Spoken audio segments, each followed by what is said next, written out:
é uma comunicação sobre o conceito de ceticismo e sobre as dificuldades da defesa do ceticismo, né? Quais dificuldades o cético enfrenta na defesa do ceticismo.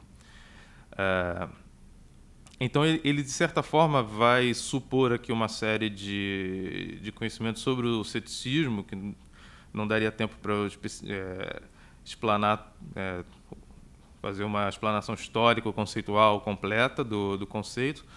Então, eu resumi algumas coisas e talvez algumas coisas fiquem um tanto quanto vagas, justamente por causa da impossibilidade de fazer uma justificativa histórico-conceitual do conceito de ceticismo ao qual eu cheguei aqui.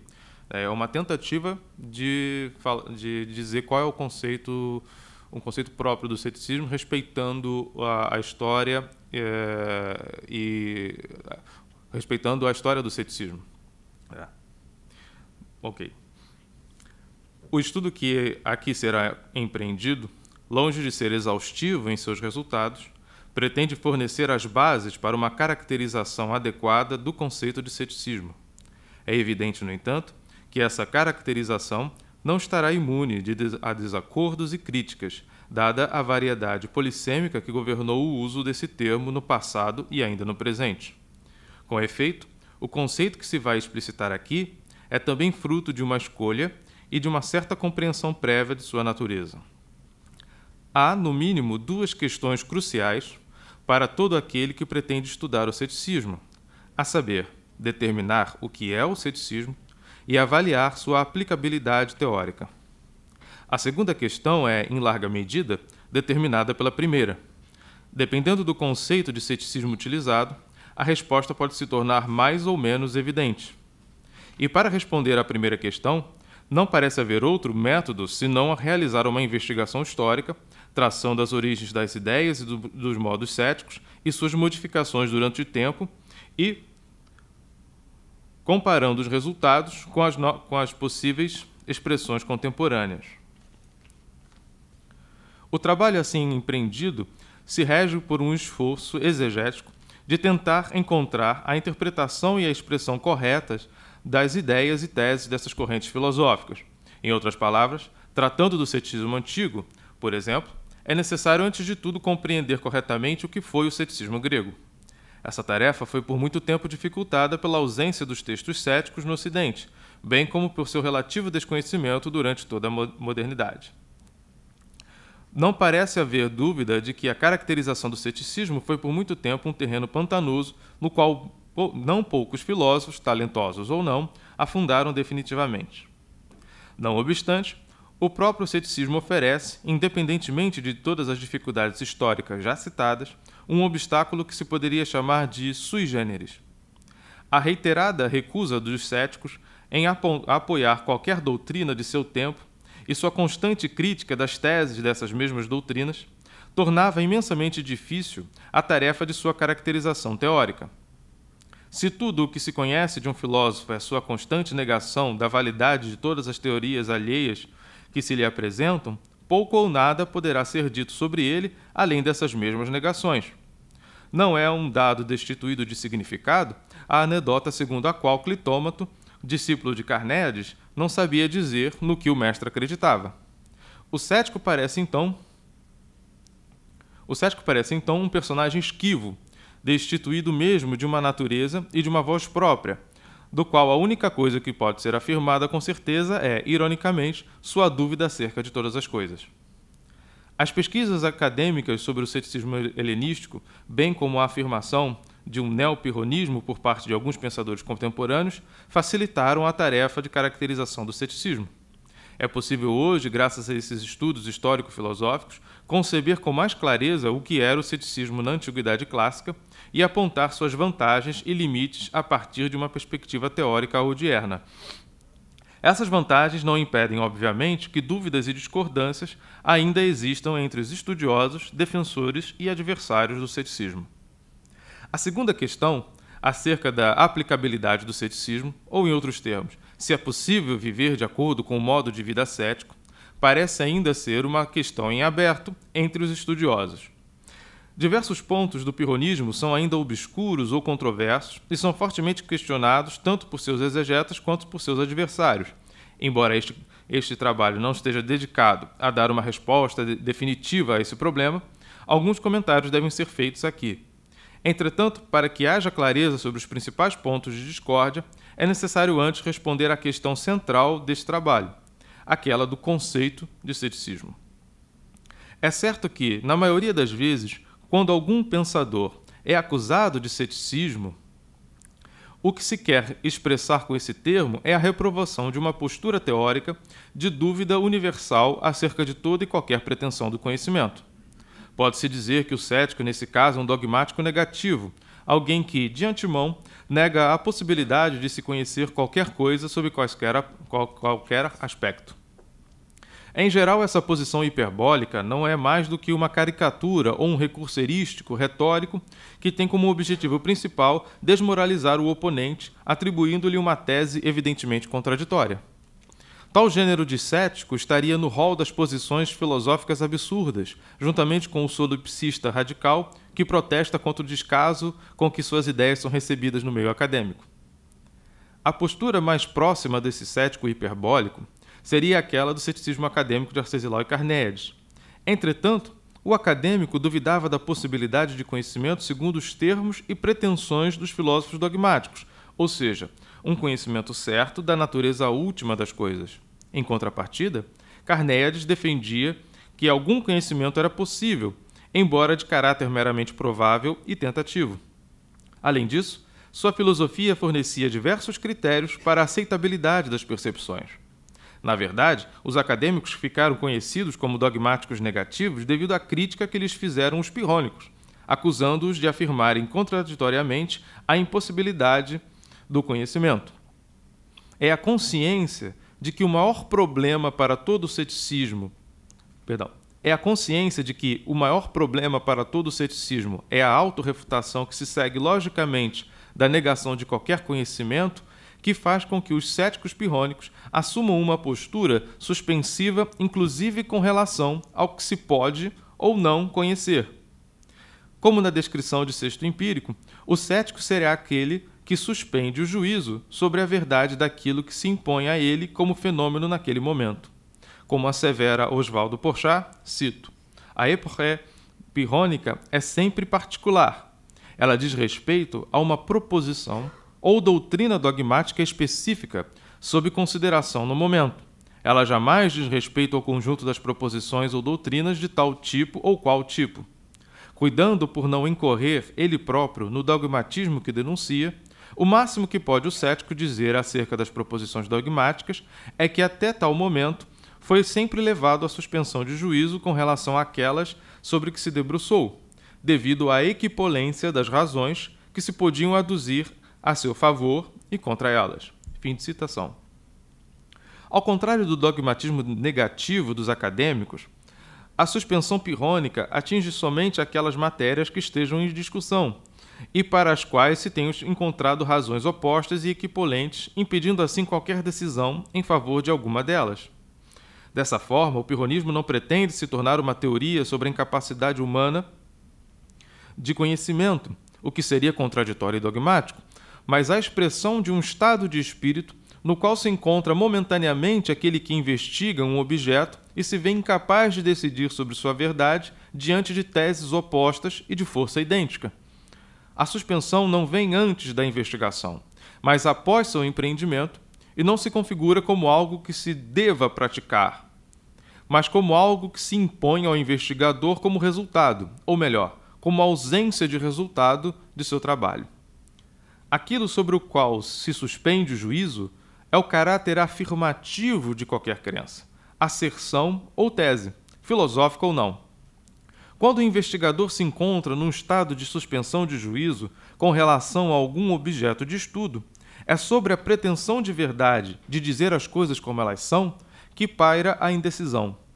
O cético não consegue, não porque não quer, mas porque não pode, está impedido de decidir sobre a verdade daquilo sob investigação. Ele se encontra submetido à impossibilidade de decisão ao termo de seu empreendimento investigativo e nada garante que, numa segunda tentativa, ele alcance um resultado positivo. E se há algo característico do cético, esse algo é a passividade. O pirrônico é passivo na suspensão, pois esta não é um ato de vontade, mas um estado de espírito que lhe possui, ao fim de uma investigação para a qual respostas equipolentes e opostas são as únicas opções. É passivo na direção da sua vida, pois sua regra é agir segundo o que lhe aparece, ou seja, segundo aquilo que se lhe impõe como fenômeno, sejam as necessidades naturais, as leis e costumes de sua comunidade ou os ditames de sua profissão. O que distingue o cético de todos os outros homens que obedecem às mesmas necessidades, leis e ditames e que agem exteriormente da mesma forma é sua postura não dogmática com relação a esses fenômenos, ou seja, o estado de espírito suspensivo que lhe domina internamente. Assim, toda a definição de pirronismo que se queira formular deve necessariamente explicitar o caráter de passividade no qual o cético se encontra. Ainda quando usa frases e sentenças declarativas, ou mesmo termos tradicionalmente filosóficos, o cético o faz de forma não dogmática, ou seja, apenas enuncia o que aparece a ele com relação às matérias em questão, não fazendo qualquer declaração confiante, mas somente explicitando seu estado mental. O cético não rejeita aquilo pelo qual ele é levado involuntariamente a dar assentimento de acordo com as impressões afetantes. Seu critério de ação é justamente o fenômeno, o que aparece, o que está além de qualquer discussão teórica sobre verdade e natureza última e que se impõe a ele naquele momento específico. Diante do exposto até aqui, parece ser possível afirmar a existência de pelo menos dois tipos de ceticismo. O primeiro é o dogmatismo negativo, segundo o qual nenhum conhecimento verdadeiro acerca de qualquer assunto pode ser obtido, uma vez que não existem critérios absolutos de julgamento. O conhecimento será, então, de cunho meramente tentativo e provável, e essa caracterização se aproxima do espírito das teses do ceticismo acadêmico de Arcesilau e Carneades, que julgavam impossível a obtenção de um conhecimento certo da natureza última das coisas, pretensão característica das escolas dogmáticas de seu tempo. O segundo tipo de cético difere do primeiro pela recusa em afirmar a tese da impossibilidade do conhecimento seguro, limitando-se a explicitar o estado de espírito suspensivo que ele possui após a investigação de uma matéria qualquer, na qual a decisão parece impossível pela equivalência das respostas opostas. Ele não pretende defender nenhuma tese ou teoria negativa ou afirmativa com relação ao conhecimento ou ao critério deste, mas somente dar testemunho de sua incapacidade até o momento de encontrar respostas seguras para tais questões. E qualquer declaração sua deve ser lida à luz dessa mesma suspensão. A descrição acima se encaixa nas descrições que Sexto Empírico faz do cético pirrônico antigo e nas de Oswaldo Porchat sobre o neopirrônico da atualidade. O pirrônico pode então ser definido como aquele que, diante da oposição equipolente das respostas auridas ao final de uma investigação qualquer, naquele momento encontra-se em estado suspensivo e que, como regra de ação, adere de forma não dogmática ao que irresistivelmente se impõe a ele pelos fenômenos. Essa será a definição utilizada doravante nesse trabalho quando houver menção ao conceito de pirrônico. Não obstante, algumas questões sobre o pirronismo permanecem válidas. Um dos maiores problemas apontados a miúde pelos críticos é o de uma definição clara de fenômeno, no contexto do ceticismo. Sexto, identifica o fenômeno, em geral, como o que aparece ao cético e para o qual ele se encontra inelutavelmente inclinado a assentir e usa, por vezes, termos como impressões ou o que se apresenta de modo sensível. Alhures, Sexto afirma que os céticos não rejeitam as impressões sensíveis, as quais impelem ao seu assentimento involuntário, e que estas são o que aparece dos objetos, e essas aparências são irrecusáveis, não carregando em si nenhuma questão acerca da constituição verdadeira desses mesmos objetos. Nesse último caso, as aparências são esclarecidas de modo negativo, pelo que elas não são, ou seja, pela ausência de qualquer caráter explicativo ou afirmativo com relação à natureza daquilo que se impõe imediatamente. As aparências e a suspensão do juízo estão intimamente ligadas e parecem, em alguma medida, se esclarecer mutuamente. A suspensão se aplica a toda tese ou opinião que pretenda dizer a verdade daquilo sob investigação. Oswald Porchat, em resposta ao questionamento dos críticos acerca do alcance possível da suspensão, afirma, cito, que o que entra em pauta na problemática da época é tão somente o caráter tético ou não tético do discurso, não a sua origem, se filosófica ou não filosófica. Fim de citação. Seja o discurso do homem comum, leigo nas tecnicidades da filosofia ou da ciência, seja no discurso sutil do filósofo ou do cientista, todos estão sob o manto da suspensão na medida em que pretendem afirmar alguma verdade peremptória sobre o mundo. Cito de novo Oswald Porchat. O que cai sob o escopo da suspensão cética do juízo é o discurso que se quer expressão da verdade, veículo de apreensão do real, instrumento do conhecimento, que se propõe a transcender nossa vivência imediata do mundo da experiência cotidiana. Esse é o discurso que se torna objeto da diafonia das doutrinas, do conflito infindável e indecidível das interpretações.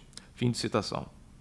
Os fenômenos aos quais o cético é impelido irresistivelmente a assentir estão no âmbito da vivência imediata do mundo da experiência cotidiana.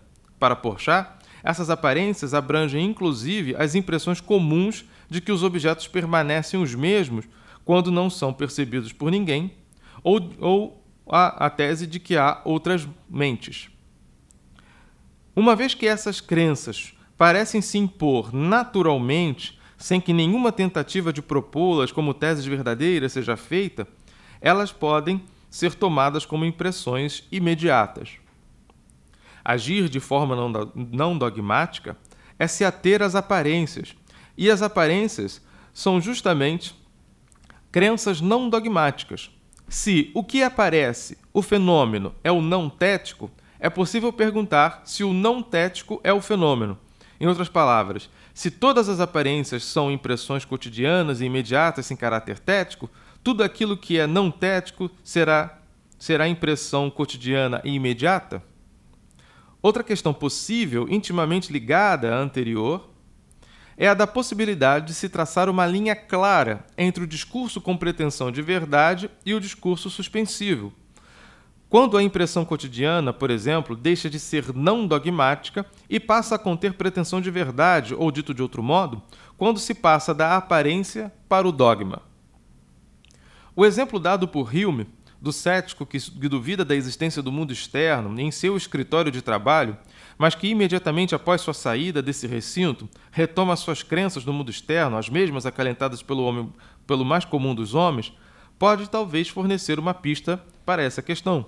Tal cético, na vida comum, age da mesma forma que agiria alguém convicto da existência do mundo. E, de fato, naquele momento, ele não duvida de nada conscientemente.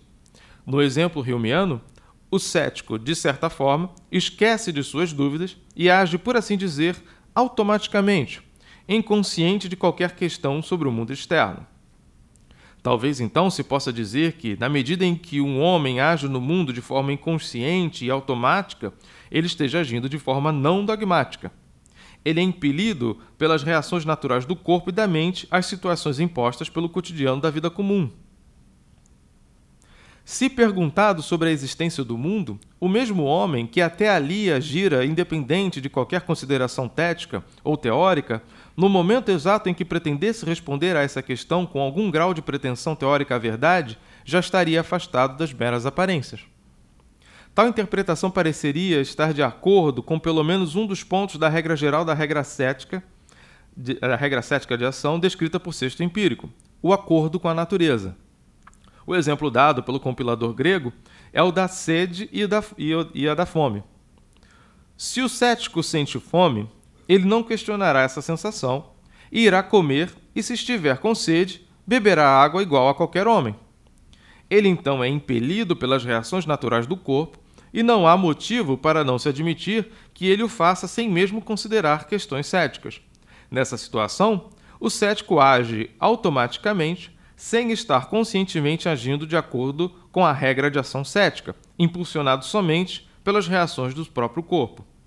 Se essa interpretação é possível no caso descrito acima, ela se torna um tanto menos convincente quando se passa para os outros casos da regra de ação cética. Com relação às leis e costumes da sociedade onde o pirrônico vive, o automatismo parece não se aplicar. Obviamente, nem todos os comportamentos, de acordo com os costumes e leis, são realizados conscientemente. Não atravessar a rua com um sinal verde para os carros parece não necessitar de uma decisão consciente do tipo, de acordo com a regra X, não se deve fazer Y em situações Z, e pode perfeitamente ser deixada a cargo do automatismo inconsciente. Nem parece ser necessária uma decisão filosófica ou teórica para saber como cumprimentar outras pessoas segundo o costume da sociedade em que se vive. A situação é diversa quando as leis e costumes exigem decisões conscientes dos agentes. Se a lei de uma sociedade demanda ações que, de alguma forma, suscitam questões éticas ou mesmo práticas, a ação automática será vetada ao cético. O mesmo se dá com relação às regras da profissão. Mas se a interpretação automatista da ação não dogmática do cético revela-se questionável, o problema dos limites da suspensão permanece sem uma resposta isenta de obscuridades. Aparentemente, se quiser responder a essa questão e outras a ela ligadas, o pirrônico terá de ir além do que gostaria na seara da discussão teórica. A vida segundo as aparências se configura como essencial para o pirronismo, porque essa regra permite que o cético se afaste dos perigos da inação e da autocontradição. Se não há um entendimento claro sobre o que são as aparências, então a própria possibilidade do ceticismo como modo de vida fica comprometida. Como Miles Burnett aponta em um de seus estudos sobre o ceticismo, em vários momentos, Sexto parece incluir no conjunto das aparências não somente as impressões sensíveis, mas também algumas proposições filosóficas, do tipo alegações contrárias têm o mesmo peso. Essa inclusão seria, na realidade, uma manobra para evitar a acusação de que o pirrônico, ao fim, acredita em algumas teses filosóficas, nem que sejam regras argumentativas e lógicas. Ora, de acordo com Burnett, Sexto estaria tentando aplicar a distinção entre assentimento e impressão presente no caso das aparências sensíveis ao conjunto dessas proposições filosóficas. Entretanto, se essa distinção é sustentável no primeiro caso, no segundo ela é problemática. É possível ter uma impressão sensível e se guiar por ela sem necessariamente assentir com a ideia de que o real é de fato como aparece. Mas não parece sustentável a tese de que é possível que alguém seja impressionado pelo sentimento de adequação argumentativa sem necessariamente assentir com a validade do argumento. Nesse caso, a impressão, quando tudo é dito e acabado, simplesmente é meu assentimento à conclusão de um argumento, assentimento à sua verdade. O cético de Burnett parece ser obrigado a crer em mais coisas do que gostaria de admitir. Contudo, há algumas passagens de Sexto e de outros céticos que podem levar a crer também na existência de uma filosofia negativa entre os pirrônicos. Nas hipotiposes pirrônicas, o compilador grego declara que o princípio básico do sistema cético é aquele de opor a cada proposição uma proposição contrária, pois o cético acredita que, por meio dessa estratégia, se chega ao fim do dogmatismo. Não é difícil de perceber o problema aqui implicado. Com essa declaração, Sexto parece estar enunciando uma crença positiva num método de argumentação que, ao fim e ao cabo, evidenciaria a total impossibilidade de um conhecimento certo do mundo. E se for assim, o cético pirrônico não é muito diferente do acadêmico e não escapará à contradição. A resposta de Sexto a tal acusação também não é difícil de imaginar. Ela consistiria, basicamente, na advertência de que o cético, mesmo quando usa termos e fórmulas declarativas, não quer mais do que expor seu estado mental, sua impressão até o momento sobre o objeto em questão. De forma análoga, o método de oposição de proposições propugnado se encaixa no exemplo dado por Sextus, já citado anteriormente. Se encaixa no exemplo dado por Sextus do pintor Apelles, que conseguiu o efeito que desejava por mero acaso e não por meio de técnicas.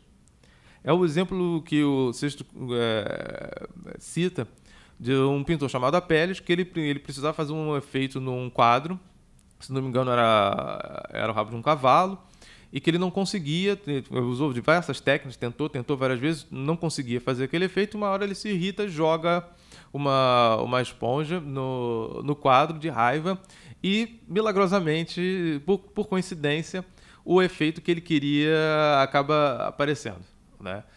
Esse é o exemplo de Apelles, e que o Sextus coloca como uma justificativa para esse método de contraposição de teses para chegar à ataraxia, né, à tranquilidade. Se alguém, certa vez, por opor uma proposição a outra contrária, foi tomado pela suspensão e alcançou daí a tranquilidade, então é admissível ter a esperança de que talvez isso se dê outras vezes pelo uso do mesmo procedimento. O arsenal cético, diligentemente compilado por Sexto Empírico, serviria justamente para fornecer ao investigador os instrumentos para a tentativa de repetição daquela feliz coincidência que agraciou a Apelles.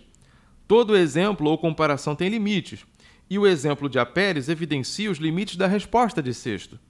O acaso feliz pode ter tornado possível a realização daquilo que a técnica não foi capaz, mas certamente o pintor grego não cogitaria, daquele momento em diante, suspender o uso da técnica em favor do uso do lançamento de esponjas. Há uma grande diferença entre um acaso feliz e a defesa de um princípio. A existência do primeiro não dá sustentação alguma para o segundo. É problemático pensar que o ceticismo deseja estar baseado na possibilidade de um acaso. Se assim for, ele perde força drasticamente, e o pirronismo não será mais do que o nome de uma curiosa experiência casual e momentânea, experimentada por alguns indivíduos situados em certos contextos bem determinados. Não obstante, ainda que o ceticismo não se apoie no acaso, suas ideias de que o cético não diz nada além de seu estado de espírito ao fim de uma investigação e de que a ausência de um critério de verdade é somente o enunciado da sua situação até o momento, parecem conduzir o pirronismo a uma posição totalmente inócua. Se o cético nada diz de positivo e se limita a anunciar seu insucesso momentâneo em encontrar respostas e sua disposição de continuar buscando-as, então a suspensão do juízo diante de aporias não será nada além do que um bom conselho de prudência filosófica. Assim, o pirrônico parece se encontrar em um dilema. Para não ser inócuo, necessita dizer algo positivo. Se o fizer, entra no rol das doutrinas filosóficas e estará sujeito às infindáveis polêmicas e disputas. Se quiser permanecer no ceticismo, deverá limitá-lo por argumentos a um campo bem determinado ou cair na contradição do dogmatismo negativo. Há que se salientar que a questão da possibilidade do ceticismo como modo de vida contém ainda muitos aspectos que não foram tratados aqui.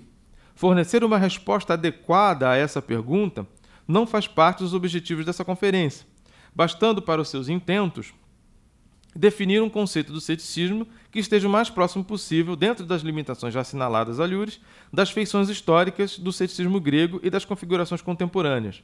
Obviamente, essa definição não terá um caráter tentativo, uma vez que se trata também de uma interpretação do ceticismo antigo e contemporâneo, e estará sujeita, portanto, a diversas divergências teóricas. É isso.